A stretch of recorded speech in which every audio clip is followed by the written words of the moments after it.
ശ്രദ്ധിച്ചേ, ഈശോ ശിഷ്യന്മാരെ ഒരു കാര്യം അറിയിക്കുകയാണ്. മറിച്ച് വേറെ ഒരു പെയിൻഫുള്ളായ ആഘോഷത്തെക്കുറിച്ച് ഈശോ ശിഷ്യന്മാരെ ഓർമ്മപ്പെടുത്തുകയാണ്. ശ്രദ്ധിച്ചു നോക്കിയേ. അപ്പോൾ മുതൽ യേശു തനിക്ക് ജെറുസലേമിലേക്ക് പോകേണ്ടിയിരിക്കുന്നുവെന്നും ശ്രേഷ്ഠന്മാരിൽ നിന്നും പ്രധാന പുരോഹിതന്മാരിൽ നിന്നും നിയമജ്ഞരിൽ നിന്നും വളരെയേറെ സഹിക്കേണ്ടി വരുമെന്നും താൻ വധിക്കപ്പെടുമെന്നും എന്നാൽ 3-ാം ദിവസം ഉയർപ്പിക്കപ്പെടുമെന്നും ശിഷ്യന്മാരെ അറിയിച്ചു തുടങ്ങി. ഉടനെ നമ്മുടെ പത്രോസ് ഏട്ടൻ എന്ത് ചെയ്തു എന്ന് 22-ാം വചനം എഴുതിയിട്ടുണ്ട്. വായിച്ചേ. പത്രോസ് അവനെ മാറ്റി നിർത്തി തടസ്സം പറയാൻ തുടങ്ങി. പത്രോസ് ഉടനെ തന്നെ അങ്ങോട്ട് ചെന്നിട്ട് ഈശോട് പറഞ്ഞതേ, ഇങ്ങോട്ട് വന്നേ, ഒരു കാര്യം പറയാനുണ്ട്. അല്ല, എല്ലാരും കേൾക്കണ്ട, ഇങ്ങോട്ട് വന്നേ, ഒരു കാര്യം പറയാനുണ്ടെന്നും പറഞ്ഞ് പത്രോസ് ഈശോനെ വിളിച്ച് മാറ്റി നിർത്തിയിട്ട് ഈശോയോട് തടസ്സം പറയാൻ തുടങ്ങി. ശ്രദ്ധിച്ചു നോക്കിക്കേ. ദൈവം കനിയട്ടെ, കർത്താവേ, ഇതൊരിക്കലും നിനക്ക് സംഭവിക്കാതിരിക്കട്ടെ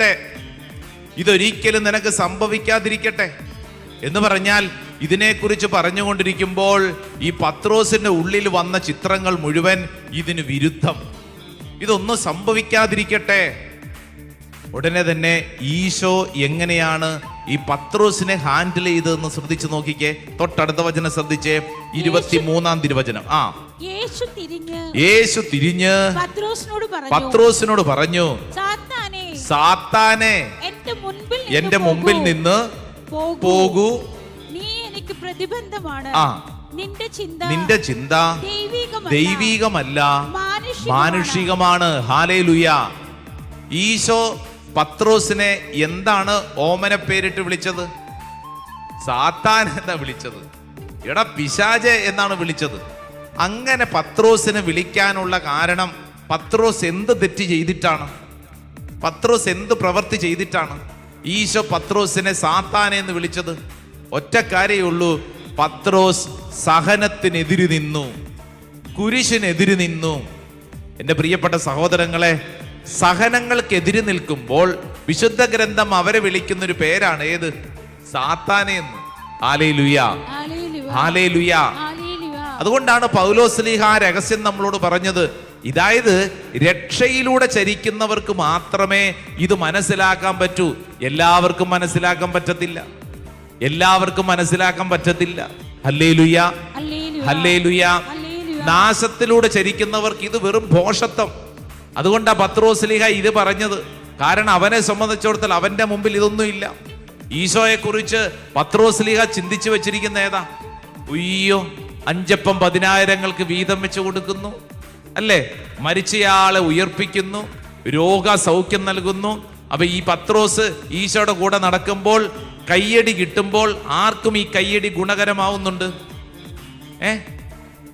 പത്രോസിനും, അല്ലേ? വാഴ നനയുമ്പോൾ കൂടെയുള്ള ചീരയ്ക്കും ഗുണം കിട്ടുന്നുണ്ട് എന്ന് പറയുന്നത് പോലെ തന്നെ എന്ത് സംഭവിക്കുന്നുണ്ട്? ഈശോയുടെ കൂടെ പത്രോസ് നടക്കുമ്പോൾ ഈ കയ്യടിയും ഈ ആരവങ്ങളൊക്കെ എൻജോയ് ചെയ്യുന്നുണ്ട്? പത്രോസ്. അപ്പൊ ഇനി സംഭവിക്കാൻ പോകുന്ന കാര്യത്തെക്കുറിച്ച് പറയുമ്പോൾ ഈ കാര്യങ്ങളിൽ ആരിടപെടേണ്ടി വരും? പത്രോസിനും ഇത് കിട്ടും. അതുകൊണ്ടാ പത്രോസ് പറഞ്ഞു, ദൈവമേ, ഇതൊരിക്കലും സംഭവിക്കല്ലേ, ഇത് ഭാഗ്യക്കേടാണ്, ഇത് സംഭവിക്കല്ലേ.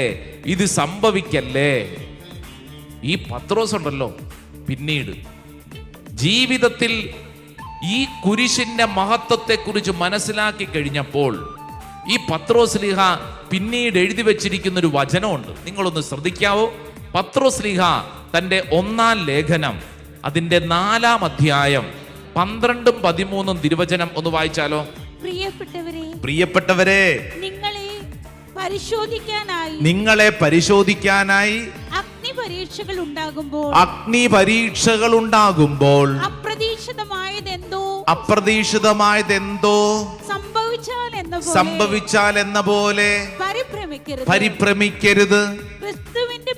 ക്രിസ്തുവിന്റെ പീഡകളിൽ നിങ്ങൾ പങ്കുകാരാകുന്നതിൽ ആഹ്ലാദിക്കുവിൻ. ആരാ പറയണേ? പത്രോസ്. ഈ പത്രോസ് തന്നെയാണ് നേരത്തെ പറഞ്ഞ, ദൈവമേ, ഇതൊരിക്കലും സംഭവിക്കല്ലേ. എന്നാൽ ഈ കുരിശിന്റെ മഹത്വം മനസ്സിലാക്കി കഴിഞ്ഞപ്പോൾ പത്രോസ്ലീഹായുടെ ചിന്താഗതികൾ മുഴുവൻ മാറി. അതുകൊണ്ടാണ് ഞാനിത് ആവർത്തിച്ച് പറഞ്ഞുകൊണ്ടിരിക്കുന്നത്. ഈ ഭൂമിയിൽ നമ്മൾ സഹിക്കുന്ന ഏതൊരു സഹനത്തെയും വേറിട്ട ഒരു കാഴ്ചപ്പാടിലൂടെ മനസ്സിലാക്കാൻ ഈ കുരിശ് നമ്മളെ സഹായിക്കും. Hallelujah, hallelujah.